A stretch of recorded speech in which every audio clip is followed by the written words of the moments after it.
Hi guys, it's Dr. Alonso Soria. I'm here in the front part of my house, just getting ready to go back to work tomorrow.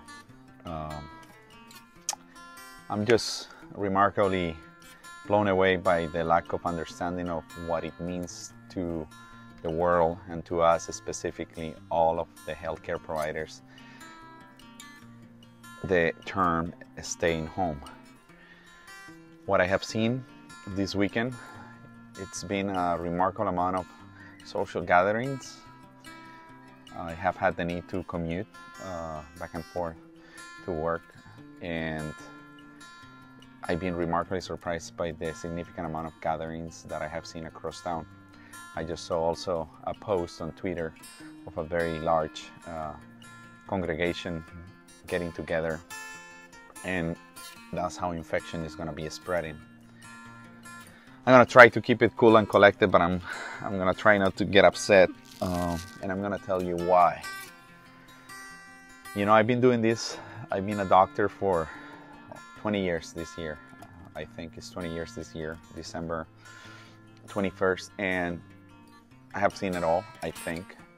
Obviously, the older I get, the more I will see, but I just really don't understand where is this no fear about a potential significantly life-threatening illness.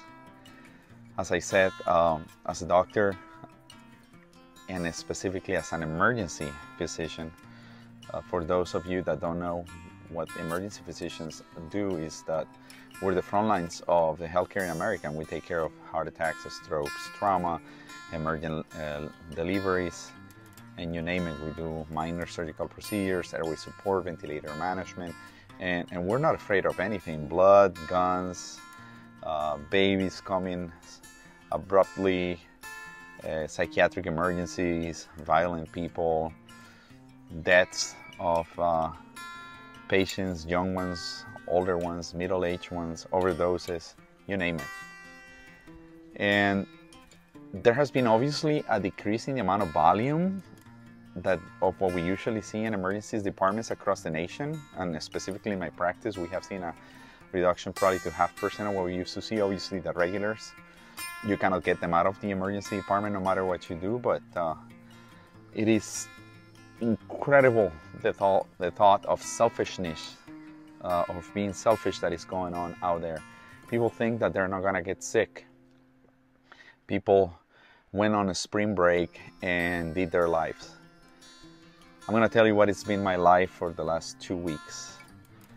I had allocated a whole week to spend time on vacation, probably going to ski, and that obviously got canceled. When it got canceled, the only choice was to stay home. As we were staying home, we were seeing that the amount of cases coming to the United States started picking up. And we saw it at work. I was remarkably concerned of getting back to work. And I finally went back to work last week after spring break, and the illness is here. Co-workers that I have personally taken care of, the family members of co-workers are getting sick. People are dying. People are dying, and this is just the beginning.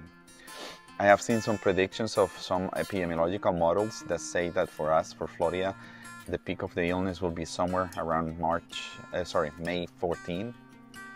That's many weeks down the road, at least 6 weeks down the road, and we're barely wrapping up March, and I tell you, we're seeing a large amount of cases popping up through the emergency room,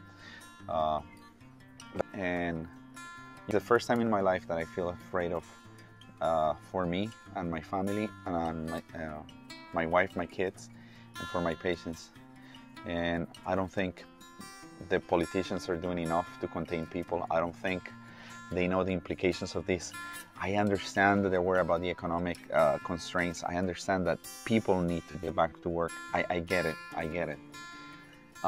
So far, the mortality rate in the United States has been in between 1.2 to 2.5%. Much less than any other country. I guess it's because we're testing even more, and that's what I was expecting to see a big denominator to really potentially show the percentage of cases. But it's concerning to see these people getting sick so quick. I mean, they come with cough, runny nose, congestion, and mostly it's followed by a significant gastrointestinal distress with diarrhea.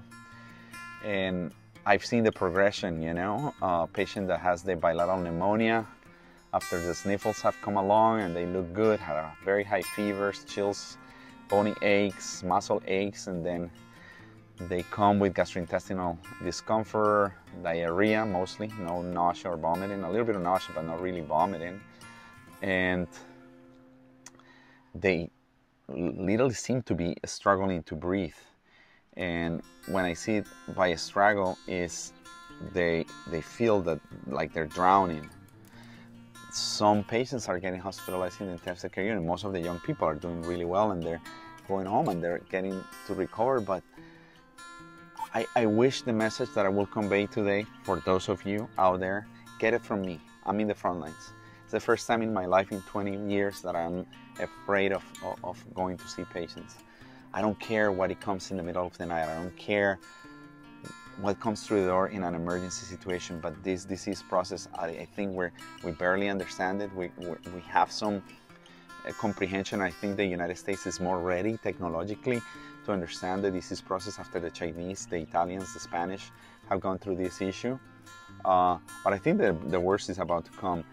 And I want to ask you, please, be socially responsible, isolate yourselves. If you feel that you cannot do it, but I'm just asking you, I beg you, please, have some solidarity towards everybody else.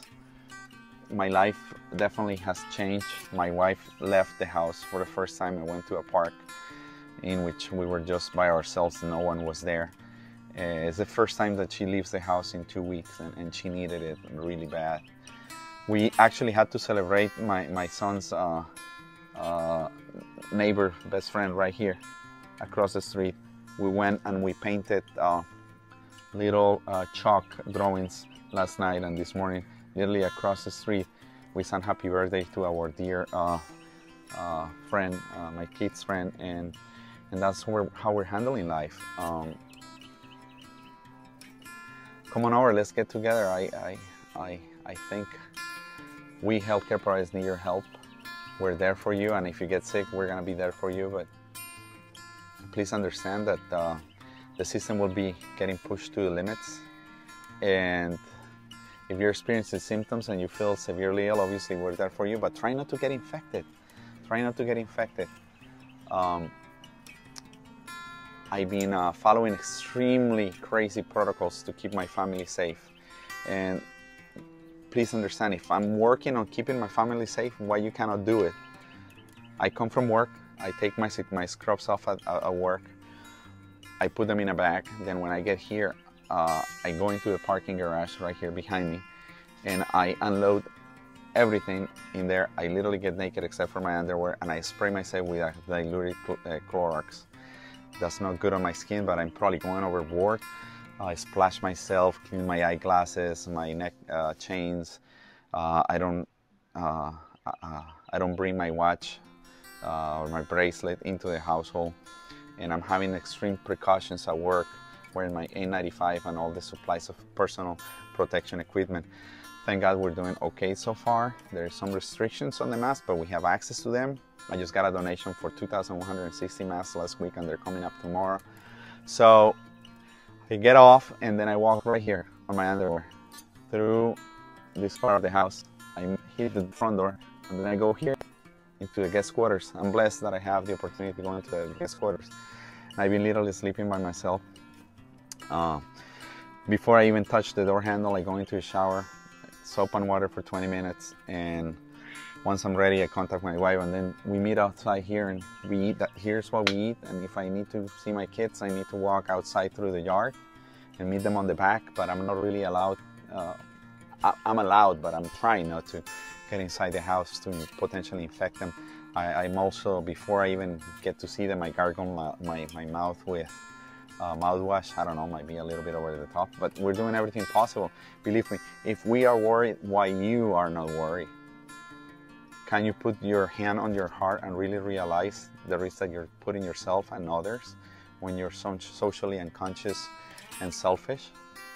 We can do better than that. And I tell you, the United States of America will come to be a better country after this situation. I understand many of you guys are going to be losing their jobs. I understand many of you are really struggling financially. Thank God I have a job, but do your best, guys. I cannot ask you, I beg you, to do what you can do best for social isolation. Just protect me. I hope that during this epidemic, I will keep reporting back to you, and we'll see. I might be not lying. I doubt it. I mean, I'm just suspecting this might get worse, but let's try to do what we can do best to potentially decrease the mortality and the incidence of this disease and stop gathering ourselves in public. From an emergency physician, board-certified emergency physician, and family physician that I am, please, guys, be wise, be safe. I love you all, but we need to take care of each other. Thank you again for listening. We'll stay in touch.